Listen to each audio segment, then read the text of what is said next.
our next speaker, our first speaker kicking off the event, which is Socrates.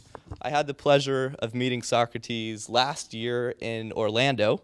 Got to hang out at his awesome place, spend some time with him. So I'm really excited to hear his speech. I heard it in Orlando. This speech is brand new, and the title is Relationship Building in the Earthquake Landscape of Post-Feminine Culture. So what that means is the relationship talk your father never gave you.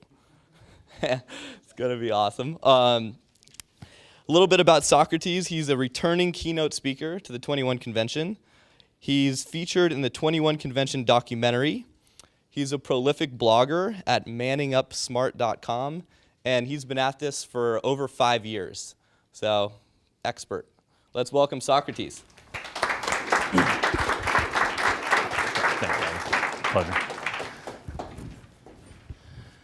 Hi guys, my name is Socrates. I'm a previous 21 Convention speaker. Like Robbie stated, I do run a small blog for men regarding relationships at the manningupsmart.com, and specifically it was geared towards my experiences last year from the 21 Convention.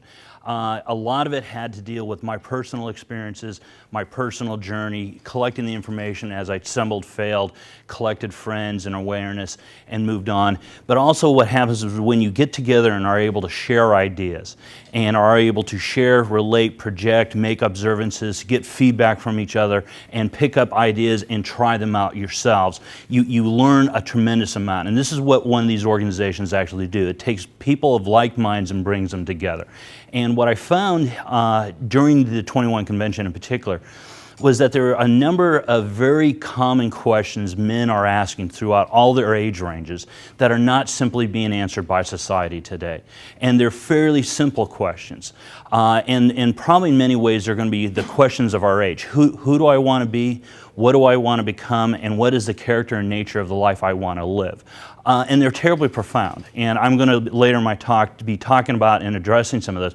But my blog was specifically geared towards relationship because it plays a critical aspect in men's lives, how we're cultured to believe ourselves, how our cultural identity as men, and it propagates throughout our lives. And to get a handle on that aspect, and I promise I won't try to use that word again, that focus of attention is one of those elements in which it concerns men because we don't do it well. We're not taught, we're not trained, but we're expected to know these things by osmosis. So my blog was a direct response to realizing I just didn't want to put out a 1,000-page document rant. I wanted to make it a little more concise, make it more organized, and provide a resource available to the guys that I was talking to. My mistake was believing that it was going to be fairly localized. I put it out on the World Wide Web. And one of the first people to contact me, interestingly enough, via email, was somebody from Australia. And the blog is specifically for men in the North American framework. And this was a woman in Australia contacting me about a relationship, took something to heart about what I wrote, applied it to her life, and saw an immediate payback in return. I find that tremendous. I find it a fascinating concept that what we do today is now live worldwide, that we have an ability to communicate, relate, and share with people we've never met, never crossed, but we can convey ideas in a manner though we were speaking face to face. So this, I think, is one of the best things about the 21 Convention. It's not about sitting down hearing me speak or the other speakers that are going to follow, but the fact is that we're all together in one room and we can share ideas on a number of different levels, on a number of different issues about men's relationships and men's relationships with themselves and their lives. So based on that, I'm going to be specifically talking about relationships. I'm an architect by trade and by profession, and to make it fairly simple, I'm going to actually frame my speech around what it's like to build in the built environment, to really take the idea of a parallel analogy of building a relationship in the sexual marketplace of today, the environmental context. And you have to understand the context in which you're going to be living, the forces that are going to be pressed upon it, what are your objectives, how to build appropriately, and then actually how to make actually architecture, of making it really sing, making it tailored to you. And because if you don't do that, it's not going to be unique, it's not going to be individualized, and one size fits all doesn't work, and we know that. We want it to be specific for you. And there are a number of things we're going to be able to talk about that are going to be negative. I'm not anti-woman, I'm not anti-relationship. But I think there's some things you need to go into these things with your eyes wide open, and I mean wide open. Based on that, I've been very fortunate. I've had real-world examples of a number of friends, family, long-term people that I've known for probably better over 20 years that have really healthy, dynamic, lasting monogamous relationships. It's kind of an anomaly. It's unfortunate, but we don't celebrate it. I don't think that has to be the case. And by their example, I can look at a number of different factors of what they were able to do, and it kind of boils down to three things. In each case, no matter what age grade, what generation they came from, where they were at, they did three things that were synonymous to each of the relationships. They themselves took finding their relationship and their partner terribly, terribly seriously. They were not lackadaisical about their approach on developing a relationship, nor their intent for a relationship. They went into the relationship knowing that was what they were looking for. They screened their partner to make sure that they fit their objectives. They screened their partner to make sure that their objectives matched their own. So you have two people going to the same goal. Most guys don't do that. All we're attracted to is the cute girl that's paying attention to us. If your life objectives are not matching, you're not going to have a long-term relationship. And it's foolish to get into a seriously committed relationship. I'm not saying not to enjoy that time period, but don't delude yourself, don't delude her into thinking that this is going to be more than something it's not. The third thing is that in each case, both parties were willing to invest heavily in sustaining that relationship. And that is a critical part of actually a healthy relationship. It's not that you're perfect the way you are or she was perfect the way she is.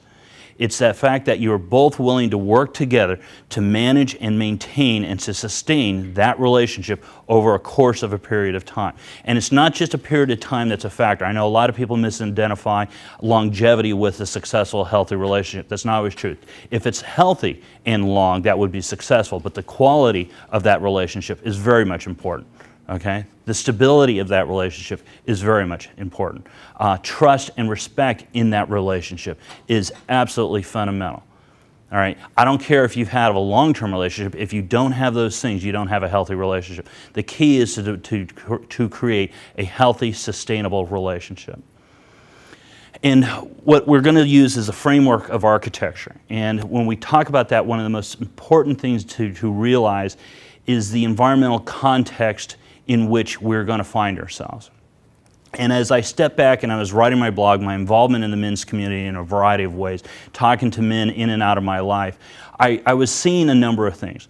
I was seeing more than a generation of men that were literally lost to the forces of nature that they neither properly identify or properly recognize. They're subtly kind of aware of some of the influences, but they don't recognize it.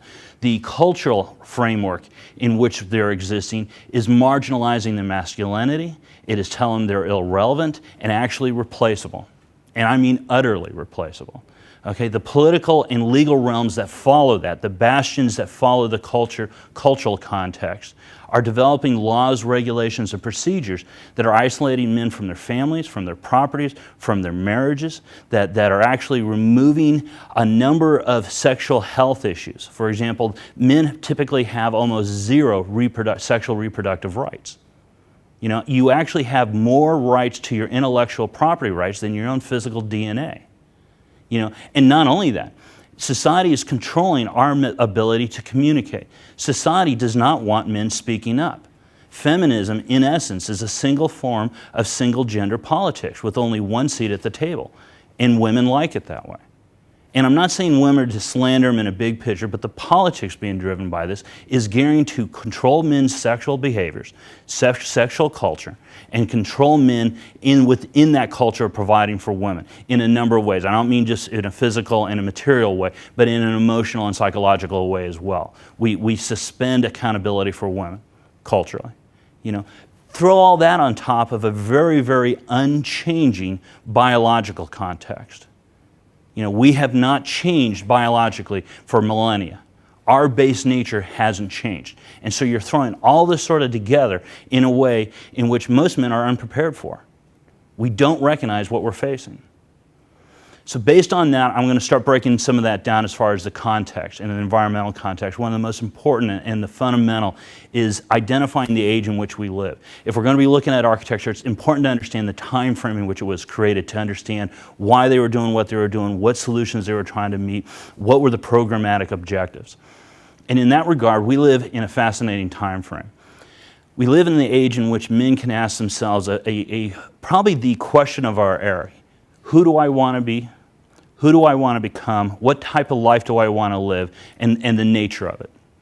At no other time in human history have men of any social standing, any social status been able to honestly ask those questions. Typically, those questions have been reserved for a very, very small minority of individuals on this planet. Today, everybody who's here and some of the people that are looking at this video now can ask themselves that question. And I find that revolutionary. The second thing is to recognize not only do you have that privilege, but there's an expectation that comes with it. And it's a tough one. And this is where you're going to come face to face with the age.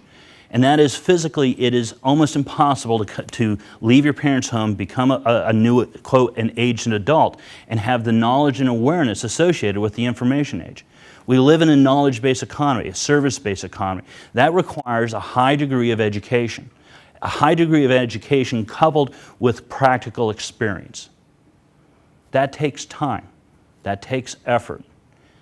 Back in the day, they used to call it the college years. All right? What they're finding is it's more dynamic than just going and getting a degree. It's not just a 4-year program anymore. It's closer to a decade. You need that practical experience. Not only that, practical education is now coming into question. It is completely possible to get a higher educated degree, a STEM degree, a science, technology, engineering, math type based degree, and still be completely unemployed in this age. Our contacts with our employer, our contacts within the business realm in which we're operating can pretty much guarantee you will have 10 to 12 jobs in a 20-year period. You know, if you're lucky, it will be shorter. You know, you'll have a longer stint in that. You'll have a little more stability. But we no longer have this expectation that you will work at a same job for 20 years and retire with the company you got your first job with. You are no longer brought up through the company. It is easier to outsource. It is easier to hire without and transfer, knowledge-based. You know, basically stair-stepping. You got to start thinking that way. If you don't, you're going to run into direct conflicts. You're going to have self-crises. You're not going to be prepared. And it will play out not only in your own personal lives, but in the relationships you have in very profound ways. Add on to that complexity, there's no single route in which to achieve this. It's now new. It's the Wild West. You now have any number of ways to do it. College is not the only route. And it may not be the best route. It may be the worst route. Not only do you not get necessarily a healthy education, depending on which school you go to, the quality of the education, but you will leave indebted to a degree that will be hobbling. You know, you will become basically financially indebted to the point that you become acquiescence to your own freedom of choice. That's called slavery. Whether it's a physical shackle, whether it's a financial shackle, the results ends up bind you. Okay, it weighs you down. You ultimately are going to be responsible for your own education, your own self-development. That's true in relationships. It's going to be true in anything in life. Keep that in mind. But as we look at the information age in general, I want to take a bigger step back and look at in the transition of mankind with social relationships, because that's what I'm going to be primarily speaking about. Is we've gone through in a historical evolution primarily 3 times. And this is not the first time we've had major social evolutionary changes. The first time is when we went from hunting and gathering to agriculture. And what you have is a degree of specialization taking place, and it's a dramatic specialization. Unfortunately, most of those time periods are undocumented. We can look back at areas where they transcended a bit to see some friction, some conflict, but on the whole, we can only kind of empathize and imagine what that conflict was like. But we do know that there was a degree of specialization taking place. The second would have been when we went from the agricultural age to the Industrial Revolution. There we do have documentation. But the issue here is that it wasn't just that we have the documentation. The documentation tells us very clearly it was single gender specialization. Men got more specialized. Men's roles of being able to provide became further specialized. Women on a whole, their dynamic role did not change. And as we go into the information age, We now have a significant change in the fact that we now have dual sex specialization. We talk about in a very kind of overt way about society becoming more feminized, and that is very true, and that is a direct outlay of the information age. But part of that feminization is realizing we have specialized roles where women are taking, fulfilling, and actually co-sharing in. Okay? And men have not adapted very well. Our psyche of belief has not actually kept up with the times. And if Darwin has taught us anything, it is the species that evolves appropriately for its time and the challenges it's faced that survives. And where men are failing, where men are feeling lost, they have not kept up with the times. We have not recognized that we have an increase in EQ, or emotional quotient, as far as what we expect in relationships and jobs and everything else. We have old school models of what it means to be a leader, to lead and to manage. It's fairly direct. They're typically referred to as hard skills. Women have brought in a whole series of other skills that are highly valuable to increase effectiveness, team building, networking, socialization, consensus building, collaboration, and overall a measure of diplomacy.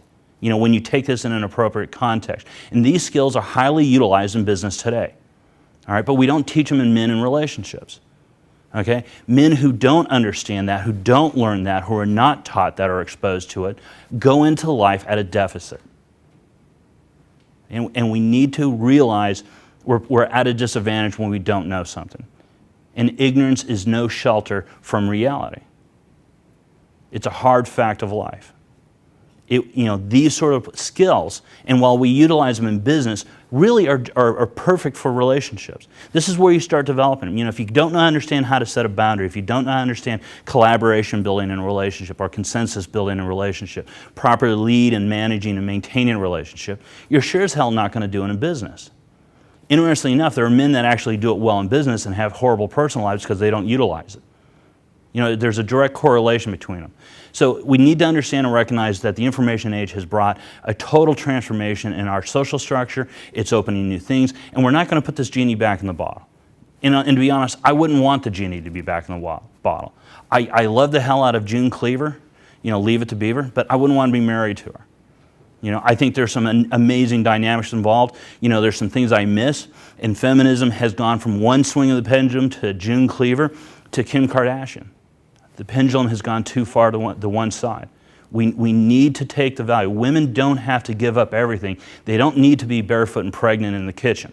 They don't have to get rid of the domicile and the domestic aspects of being feminine and the things that naturally draw men to them.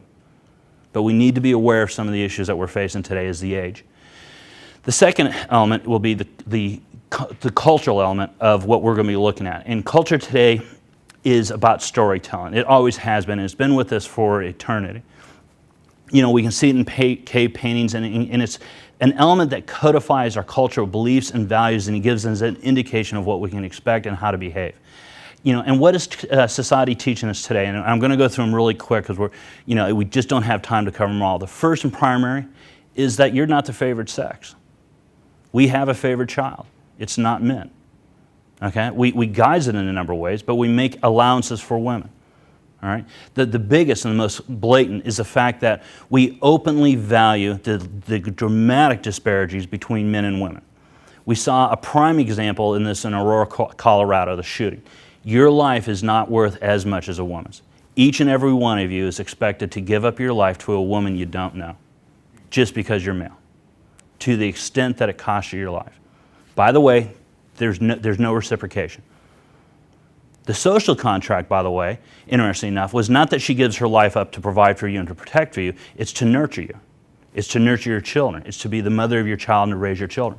By the way, how's that social contract going? Are women today nurturers? Do you have any belief based on divorce statistics that you're going to actually have a relationship and a family still together after 15 years? When the divorce ratio is over 50%?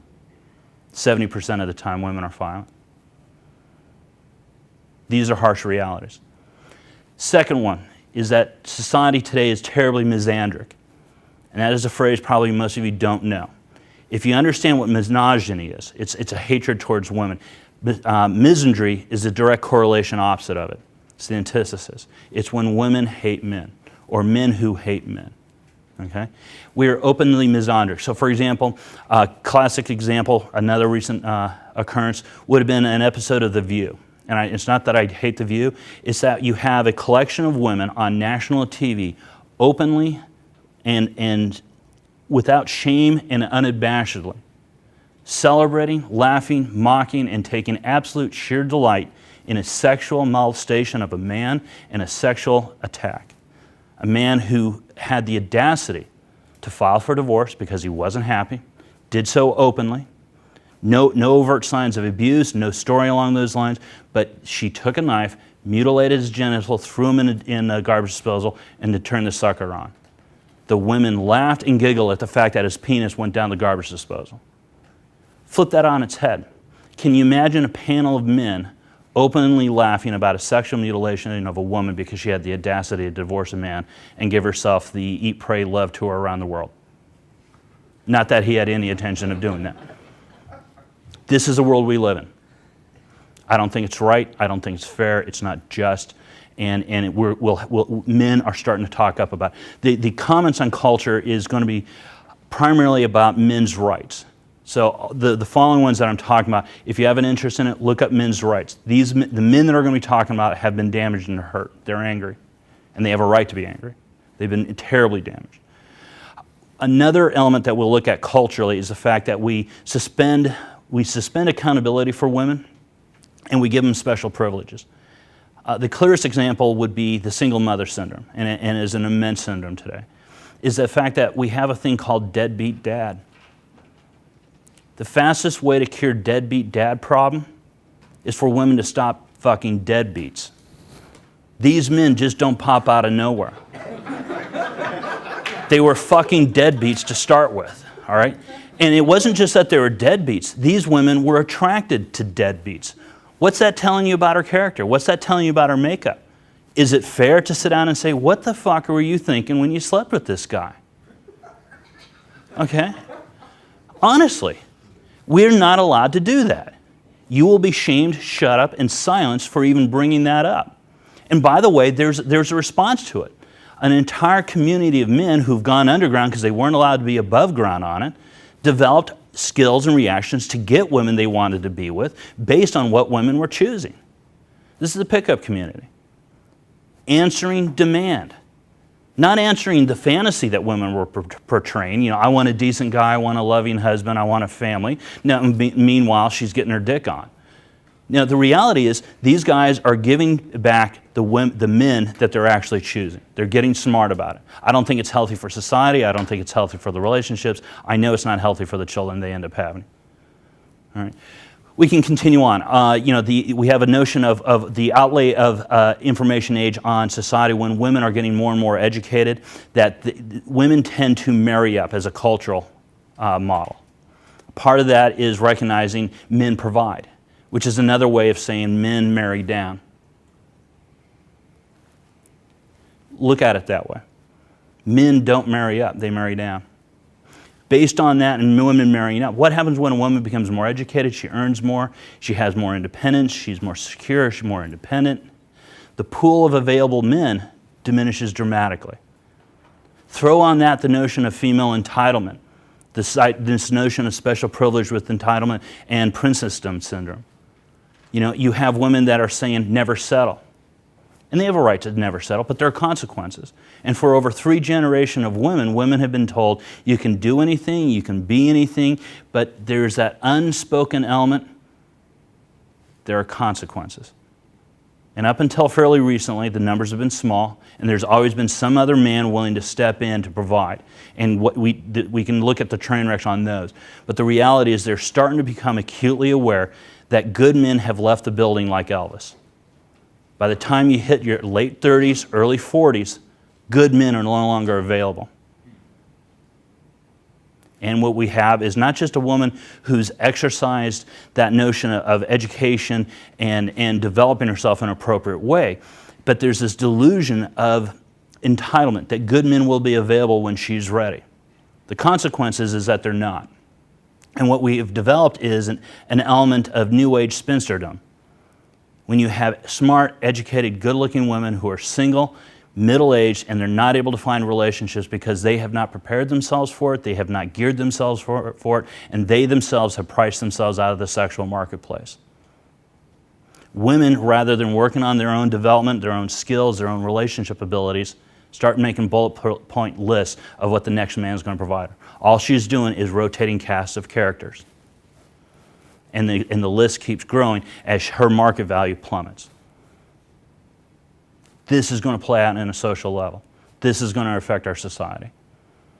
The other one is a woman who exercises her sexual freedoms in a wanton way, who's able to ride the cock carousel in her 20s and early 30s, who all of a sudden decides to get off and realize after paying 15 years of the phallus field that she's worn out, used up, and men don't find her available. And not only that, she actually has an unrealistic appraisal of her sexual market value. A woman who's young, beautiful, and virile and sexual can actually hit above her weight class. And by that I mean to be able to be sexually involved with a man who will exchange a relationship for commitment for sex, okay, on a temporary basis to get sex, okay, to have access to her, at a later time in which she won't be able to get because men won't put up with her behavior. And by the way, the same guy is now moving on to younger women. She's been replaced. And again, you have her slipping into this new age spinsterdom syndrome. All right. Ultimately, the last one I want to bring up very briefly is the fact that women have privileges because of the youth, vibrance, and the value of sexuality in our society. Men have it a different way. We age differently, our status rises later. Do not think just because women have sexual privilege and act on it on marrying up and society values it and they can throw that out in the mainstream and be okay with it, that you can do the same when you exercise male privilege. Your male privilege is to get the highest quality woman you can at the best possible time in your life. And typically it's going to be when you're older. Do not think you won't be shamed when you act on it. Older men being sexually active with, marrying, and taking up sexual time with younger, vibrant women who are younger, fitter, hotter, and free of the social baggage of women his age. Do not think that's socially acceptable. If you doubt me, ask your mother.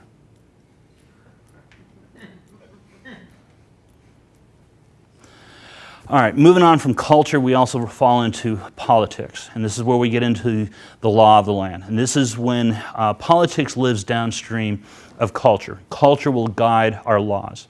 And if our culture was feminine-based, awarded women special privileges, and removed accountability from it, what do you think our laws are doing? By the way, this is where men truly get hurt. It's not just that you're going to take a financial hit. It's that your sense of a man as being able to provide is actually under attack. You've been found to be unsuitable. All right? And because the marriage is truly only valuable in an economic sense, men are particularly hard hit by it, both on a psychological, emotional level and a financial level. And because of that, we can see the astronomical increase in depression rates. We also see the astronomical rise in suicides. You don't see that correlating with women, as emotionally distraught as they may be. All right? And so one of the things that we can look at as far as culture and what our politics and laws are telling us is not just that marriages are disposable, and they are. They're readily disposable. And, you know, the running joke with lawyers is, you know, the divorce is worth it because it's so valuable. You know, it's worth paying for. Is that it's not just that it's disposable, but men taking one step back, looking at the legal context in which they're living, are realizing that marriage isn't necessary. It is completely not required to be loved, appreciated, to have a relationship, lifelong relationship. It's not necessary to actually have children and raise healthy, productive adults. It's advisable for a number of reasons, and there are studies, but you're actually better off not getting married because you're better protected outside of the law than you actually are as men. And that's a scary thing. You know, we can look at the divorce statistics. The secondary case would be child custody. 80% of the time, women get custody. Even though as men, with higher EQ requirements, with a greater demand of your involvement in your child's life as a father, emotional development, you're expected to be there. Our courts in the last 20 years have not changed in the percentage of awardees of child custody, nor visitation. Gender rights have not kept up with the times. Right? We can also talk about alimony. If marriages are disposable at will, and marriage spousal support obligation end at marriage, what is the point of actually supplying additional financial incentives and also reserves as far as funding their lifestyles after marriage? What is the point of actually doing it? In some cases, there are actually some genuine ones. But overall, this is not about keeping women afloat. It's not about, the social contract and the construction in which the laws were actually formulated. They have not kept up with the time in which women are actually higher educated than men, when women are actually making more money on per basis of job. They may have choose other careers that afforded them other lifestyle choices of comfort, of socialization, of a number of things. But that's a choice. Men typically sacrifice. So you have a causal effect that alimony is really wealth management, it's wealth redistribution. And we're not the only society that does it. It's interesting enough, Scandinavia doesn't have that in many cases, which is actually kind of a unique way of looking at things. The last one, actually there will be two more. Another one is going to be looking at your sexual rights as far as reproduction goes. Where I talked about you actually have more rights to your intellectual property rights than you do your own DNA. Once you lose control of your DNA, it's over. A woman's body, a woman's choice. But a woman's choice can actually occur after it's no longer her body, post-delivery of the child. She has the right to be able to sign away parental rights and financial support arrangements at will, be able to give the child up for adoption. A man has no right to that. You are tied to her decision. At no point anywhere in the process are you allowed to sign off on your rights and obligations to that child. Now, I'm not saying it's right, but we don't have gender parity on this. Beyond that, a man who actually lays claim to child custody for a woman who's given rights up to a child cannot sue for child support payments in a way in which a woman can. Again, non-gender parity. And again, we're not even allowed to discuss these things, let alone come to conclusions. We're not simply allowed to discuss them. There's no justice in that. There's no equity in that. All right. And we can move on. But the basics is that we have the cultural context and political context are fueling the incentives for men to stay out of relationships. And then we come into a doozy. And that is going to be the biological context has been unchanged. And there's going to be an elephant in the room. There's going to be an elephant in the room that we don't talk about, that society literally drapes a sheet over it. And that is going to be a term called hypergamy. And what we face with is a very real notion biologically, is that men and women are actually the same creature. Men have a libido. We have a limbic system that drives us sexually, our choice, selection, our desire of mates, so forth. Interestingly enough, behind that curtain, so do women. And it acts out. And there are three primary ways in which it acts out. By the way, ignore that. Ignore that elephant in the room, and it will ruin your life. It will ruin the house you live in. It will ruin your relationship. All right? And the three elements of hypergamy are going to be the sexual dimorphisms of desire and selection, the physical traits that trigger women's desires. This is going to be the elements of size, muscularity, when you look at agility, your general fitness level, the prime species of a man. The second is going to be actually a social behavior. These are going to be social traits of dominance, of aggressiveness. These are your alpha traits, alpha male traits. Socialization, boldness, assertiveness, self-reliance, so forth. The last one is going to be your social standing, and that is going to be based on your status, your ambition, what you've done with your life, where you are. The old hallbacks of power, wealth, fame, and money. I've doubled up on one. But those are the old hallmarks. They get mixed up into a variety of degrees. These get played out. Remove those from the issue, and you're in trouble. Quite frankly, relationship equity, the amount of time you've been involved with her, the house you have, the cars you've had, the matching black labs you have, the number of children you have, how nice a guy you had, the number of chick flicks you want. She doesn't care. She may not care, but on a base biological level, she will actually act out. And people act on base biological needs before they will social conventions.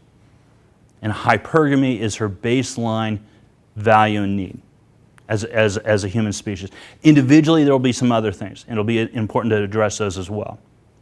So as we move into, for example, that's the contextual environment in which we're going to be building, and it is a hazardous one.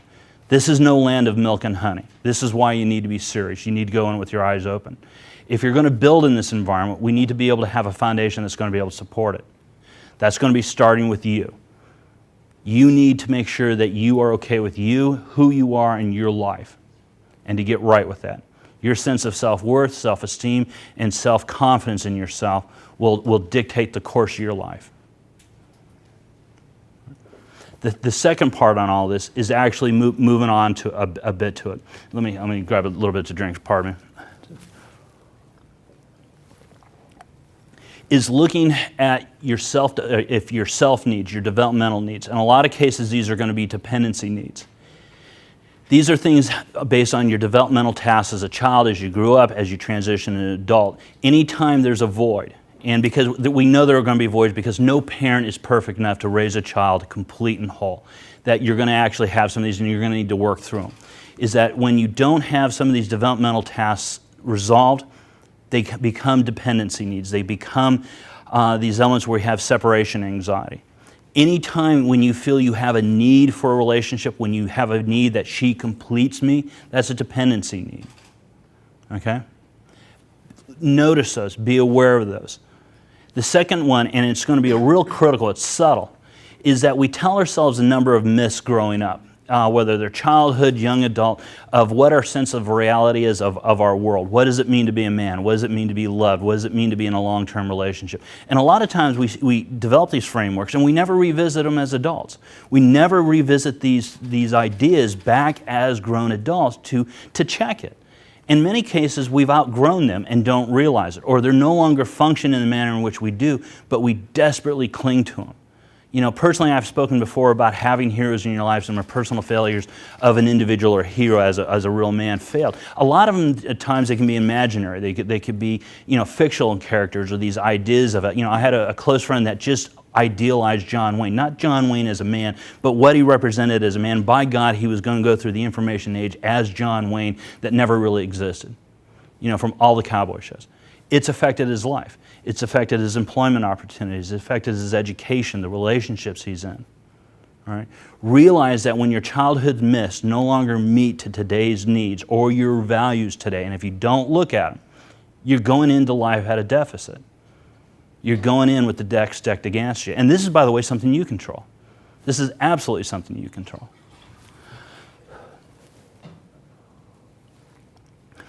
The second is going to be a fairly simple one. We need to actively screen our partners. We need to look at our partners. We need to identify what their objectives are. We need to look and evaluate these women to find out what their dependency needs are, what their developmental tasks are that they need to be actually on. Because one of the things about a developmental task is a relationship can help resolve it. You can learn to learn a particular developmental task within a relationship and grow from it. But once that developmental task is over, typically so is the relationship. Unfortunately, we cling to it, and we cling on to it too long. So understanding that if there's the reason to be in a particular relationship is the developmental task, and we're brought together because we're mutually trying to resolve these, and that's over, it's time to start looking to let go in an honest, respectful way. All right? Ultimately, your developmental tasks are your responsibility, but we need to screen our partners to make sure that we can handle what their developmental tasks are. Dating crazy is awesome, all right? For the excitement. But if you cannot handle it emotionally, if you cannot hold that woman as an individual and care for her in a manner in which she needs, it is going to play havoc with you. Go fuck crazy. Have a great time with crazy. Don't own it. Don't try to shelter it. Don't try to corral it, all right? I know I wasn't prepared for it when I tried, and that's my fault, all right? The next element we need to look at, and this is key, this is going back to hypergamy. Desire and attraction are absolutely non-negotiable in relationships. You must meet base biological needs of attraction and desire. Without those, you are absolutely, standing on one leg, and probably even worse than that. ultimately what we're going to be looking at is the elements that wreck a marriage when we ignore it in relationships with hypergamy, whether it's your physical standing, like for example, I could drop 40 pounds and increase my sexual worth rather dramatically. Okay? I could sit down and learn, dominant skills of setting boundaries, setting attitudes, learning to lead and developing consensus and socialization skills. These are going to be social standings. I can actually fire up my ambition. Okay? Take my career seriously. Look to provide. Be accountable. One of the most important, this is not sexy news, guys, having 6 months to 12 months in savings as an emergency fund will prevent you from hypergamy. How? Lose a job and see how your anxiety goes through the roof. Your ability to, quote, provide for not only for yourself, but for the relationship. It's hard to be a man if you're not providing. And I'll even argue you don't actually physically have to provide later on. All right? But having that as a backstop, it's conservative, but it answers the base biological need of security. And these trump social conventions. These trump social needs. It's terribly important. And of all the four social dynamics in the context in which we described, whether it's the information age, the cultural response, the political response, or the biological response, of the four, I was prepared today to say, as men, we can only affect one. Okay, and that's going to be biology. Either by learning game, getting in fit, learning social standings, or so forth. But the reality is there are others. We can affect culture when we make each other aware of the non-gender parity in our culture, when we look at non-gender parity in our laws and we become aware. When you reach out and touch 1,000 men and make them aware, we can affect culture. And culture, as we know, leads politics. And that's one of the things that I really, really value about the 21 Convention. You have men who are coming together to actualize themselves, their lives, and the world in which we live in. So when we look at hypergamy, these are some of the things we can look at. But make no doubt about it, if you ignore that, it isn't going to last. No amount of wealth, fame, or power is going to be able to do it. Robert Pattinson is actually a running example. Here you have a rich, wealthy, successful, famous man loses a woman because she acted on sexual impulse. He wasn't providing it. Doesn't make it right, doesn't make it fair, but this is what happens. People get bored, there's temptation, they're just not happy. And she acted out, ruined a relationship. All right. As we move on from the base core elements of those three, of working on yourself, developing yourself, screening and filtering your partner, and then working on the role of biology as being a critical component of relationship, we actually need to develop the vertical structure of our relationships. And these are going to have to be strong enough to withstand the cultural loads that we place on them and the dynamic loads placed within them, the relationship itself. And the primary of these are going to be three. There will be three of them. The relationship skills that we develop, the management skills that we develop within the relationship, and ultimately the maintenance skills that we develop within a relationship. Most men are not taught any of them, but they're all going to be familiar. None of these are going to be original. All right? When we talk relationship skills, you're going to want to take a self-assessment. You're going to want to look at what you're going to be able to look at and where you're at. You kind of know where you're at already. Look at your aptitudes. What are your studying and behavioral patterns like? Correcting those. All right? Then actually doing an assessment of how you're interacting with other people. What is your social ability? Are you consciously aware, I would like to do one thing, but I'm not actually implementing? The third is actually going to be self-educating yourself. Physically educating yourself based on what you know is available. If you want to actually be more empathetic and you want to learn to imply active listening, actually looking and researching and documenting active listening skills. Finding those particular skills you want to learn about, document them, having a separate directory in your computer, noting and journaling. Taking a daily approach to utilizing those skills and recording your experiences of it. What you did well, what you didn't do well, self-regulate. All right. The last one on that is going to be taking a relationship autopsy. And this is when you actually looked at failed relationships, because failed relationships are an inflection point when your skills at that time were not sufficient enough to command a healthy relationship. Where you had problems, where you failed, underscored your lack of ability. Actively looking back at and reflecting upon those, what decisions were made because they were laced with value, tells you a tremendous amount, not only about yourself, but your skills and where you're at and what you could be working on. Analyzing those as self-educating is what you're going to have to do. We don't typically have coursework on this. Men are not taught that, so you have to self-educate. You have to relate with other men. All right. When we move on to management, and again, management is nothing more than an organized approach of people, resources, relationships, any number of things to have a desired objective. Going into a relationship, it is fundamental to know what is your objective. Ultimately, if you don't have a relationship objective, do not commit to one. Why are you committing to one if you don't have an objective? Most likely it's going to be because of a dependency need. You're exchanging sex for commitment, and you're not strong enough willed as an individual to stand on your own and live on your own in an autonomous way. And that is underlying a weak psychological structure. You're a weak individual. We need to beef up ourselves. We need to be willing to really differentiate. We really need to look and say no. We're not willing to exchange that. Women are the gatekeepers of sex. Men are the gatekeepers of commitment. Start controlling that gate. All right. Another part of relationships management is opening the lines of communication early. And it's not just communication. It's going to be communication in the critical realms of what does it mean to be in a committed relationship? What does it mean to be, your sexual involvement, your intimacy level, finances, friends, both mutual and shared. All the common relationship elements are going to be there. All right, and we're going to need to be looking at those as well. And there are a tremendous number of other drivers we need to evaluate and discuss openly. All right, and we need to take a healthy approach to this. Unfortunately, I've run a little bit long on it. The last thing I want to talk about is we need to be able to protect ourselves as men. I'm going to jump way ahead of my talk. And part of this is if we're looking at marriage, we need to look and realize that marriage as an institution is primarily an economic one. And based on that, we need to have an economic response to it, not a moral, not a cultural one. Part of that is preparing yourself for it. Absolutely, without a doubt. All right, the critics and pundits will sit down and say marriage is for the poor. Marriage is for men who can't afford the rent.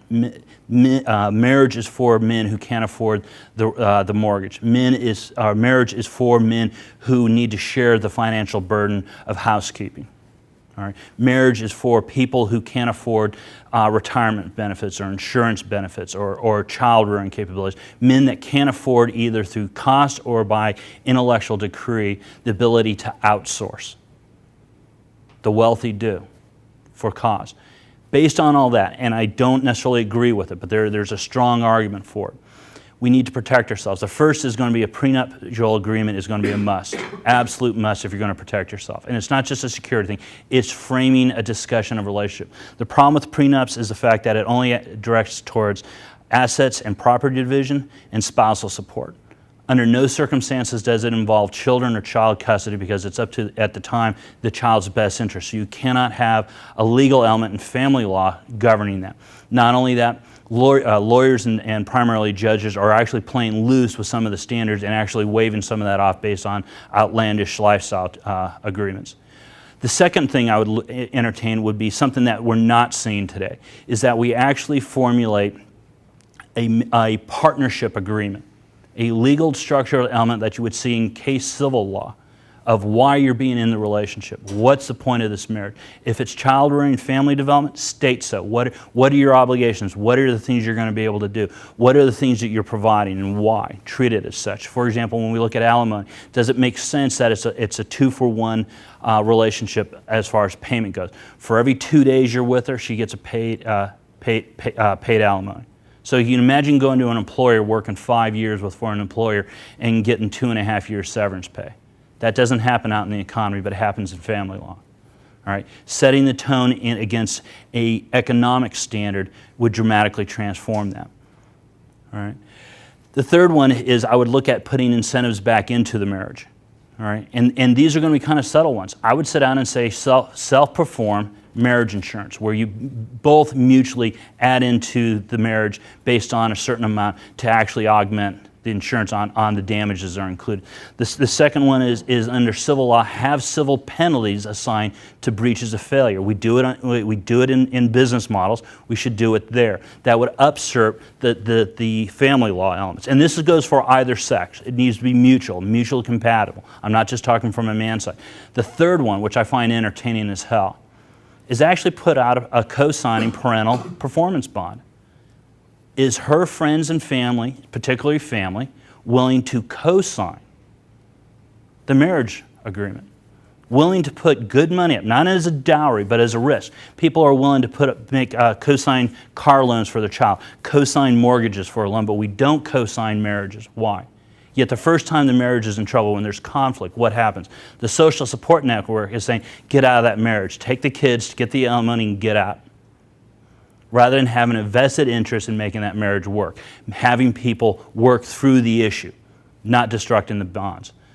The bottom line is, when we look at things, and I'm sorry to cut it short, is we need to actually look at a number of issues. We need to understand the age in which we live in, the cultural, political, social, economic situations.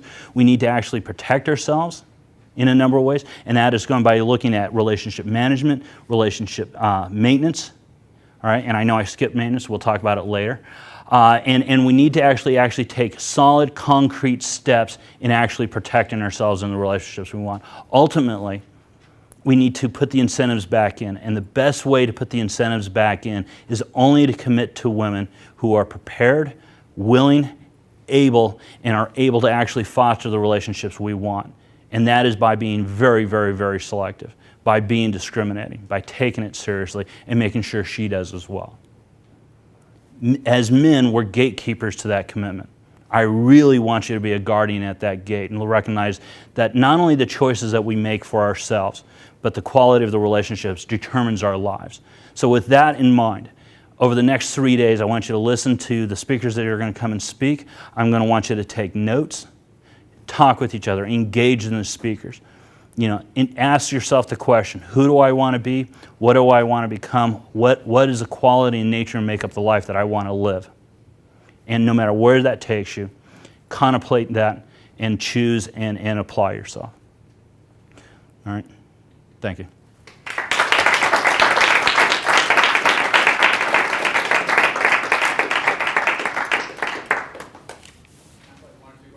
Two questions. And by the way, I cut the speech short, and so if any of you guys want to take notes, we'll talk. I can talk about maintenance and management and some of the other things. I know I ran long. There's a lot more to talk about, and this is going to be one of the things. I'm going to be around for the next 3 days. Please come see me. I'd love to talk to you. That's why I'm here. Questions? First off, thank you. Thank you for having the balls to say something that no one else is able to say, especially on the web.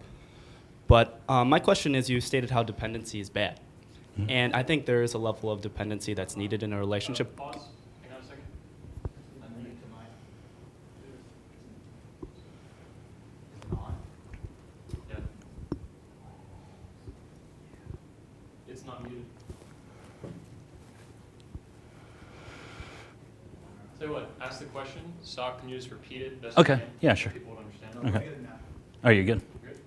Can you just go deeper into really what level of dependency is bad? Because I feel like you need a level of dependency, but you stated, that it's completely bad. Well, I'll differentiate. Probably what you're not saying is that with dependency and desire, there's a difference between desire and dependency. Dependency is when you actually need somebody, you're not functioning as a human being, that you're not able to make good choices for yourself or that are unhealthy in nature. All right, that's a dependency. When you have that sort of driven need, I don't think it's healthy. Because it ends up it plays out in a number of ways. If you have a desire for somebody that you want, okay, is completely different. And if we look at it, there's a difference between, for example, joy and pleasure. Joy comes from within. That's self-generated. And if you're autonomous and you're self-actuated, you can go through life alone and still be lonely, but you realize you can develop joy, and have a want to be with somebody, okay? Somebody that's not autonomous, that's pleasure-seeking, okay, that's an external influence, because dependency needs are external-driven rather than internal-driven, is that they have a need for it, okay? That they'll be alone and they'll be needing, okay? And they have not learned to differentiate the difference between an internalized sensation and state of being and something that's driving external. Anything that's external is not associated with you. And pleasure is very much an external thing. I love pleasure, but it's external, all right? I find joy within, okay? And when I'm whole and I'm self and I'm secure, I'm not dependent. because I'm self-sustaining. My joy and sense of being is all internalized, and I'm able to go through life. I can want and desire things, okay, but that's completely different than not being adequate. And actually, when you're not adequate, you will reach out, and we'll actually, interestingly enough, we'll develop relationships based on our own sense of development. We'll actually seek out people that you can help us along, or people that will replicate that experience. And if it's a negative experience and it's a dependency experience, there'll be negative and unhealthy relationships. Thank you. Last question. You talked about women marrying up. Yeah. I was wondering, do you think that in the cases that women make more money than the man in a marriage, do you think that gives them the right to, be more dominant and have that more masculine role? Whereas, perfect example, like my neighbors, I know the wife is always yelling at her husband. She's like, Nick, like blah, blah, blah. And it's kind of sad to see that. Do you think that maybe just because women make more money, they have the right to control the man in a relationship? That was a point that I actually cut out of the speech. Interesting enough, making more doesn't give anybody the right, okay? What you're hearing in that example is somebody that's lacking social skills, okay? And in this particular case, it's coming from a woman. She's lacking social skills to appropriately do it. I will actually entertain this notion. I hope you guys do it. And if it's not in your reality, it should be. And keep in mind, if it's not in your reality, don't expect it to happen. We live in an age in which, for the first time in our lives, we actually have a choice of marrying up. Okay, and it doesn't mean you just become a stay-at-home dad and you're a slag or anything else, but we can actually meet women's needs who are able to actually out-earn us or out-capable of ours and provide us a measure of wealth, life, and enjoyment that we couldn't necessarily earn on our own. Okay? And we can exchange that for a number of ways. Flip it on its head. When you're with a woman, what is she providing you as a man outside of sex? And by the way, sex is a major driver, okay? Well-off, healthy women love sex. Are you able to meet those needs? Okay, it doesn't just mean to be the boy toy, okay? Ultimately, a woman is going to be a little more judgmental, and she's going to look for other base biological needs that need to be met. Sense of security, providing. And when we look at relationships in which men are utterly failing at any measure, what we would measure as masculinity, women in those relationships still define the man when they're outperforming, out-providing, doing all the roles as the man, as the head of household. Why? Ultimately, because back to your biological prerogative, is to actually protect the woman, to protect the family. They're relying on that. Base biological need. If you can address more than that, find out what her specific psychological needs are. Okay, what's her life stories? What are those untold expectations and family histories? Answer those questions, and you will have something that nobody else will provide her. And that has a tremendous value. It's no longer about just one provider. It's about the nature of two people going through their lives together and what's the makeup of that life. But for the first time in history, men on a whole are able to look at that and evaluate it and say, I have an opportunity to marry up as well as marry down. Or for that matter, grab a partner that's equal to. Put that concept, because it's very much going to be our reality. Very much so. Okay. We got to end it. Thanks, guys.